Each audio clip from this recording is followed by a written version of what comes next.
Hello, this is Pastor Jay with Walk in Truth Radio Podcast with your encouraging word for today.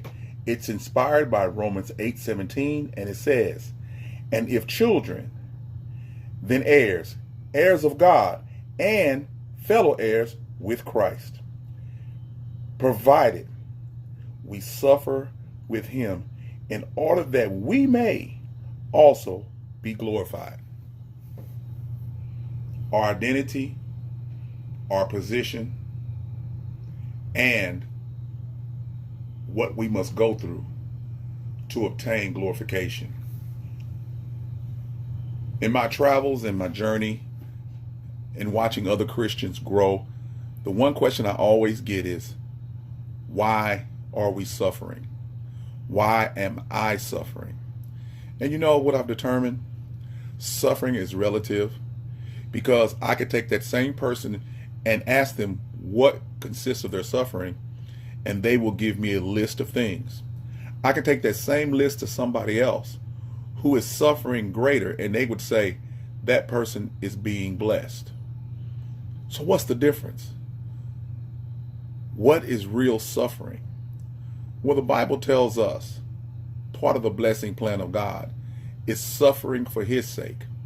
There's a suffering that Christians will go through because they are part and parcel the children of God.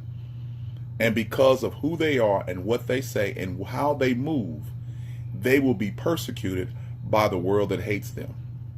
But that's part of the journey until glorification. It says that until we are able to suffer, and we will suffer, that's part of how we become glorified in Christ. There is no glory without suffering. And I understand the natural flesh wants to avoid suffering at all costs. The only problem with that is this suffering is mandatory for glorification.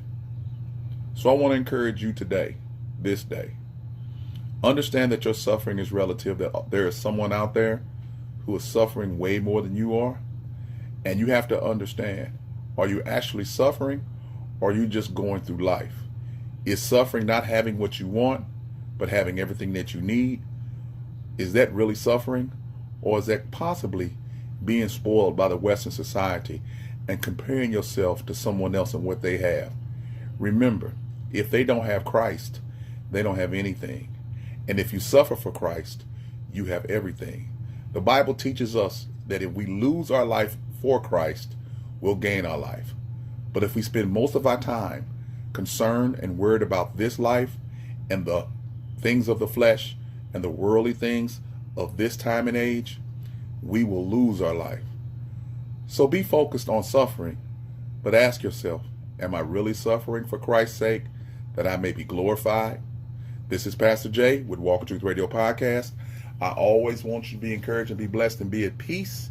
And always remember, as you're suffering for God, you will be walking in the truth. Peace.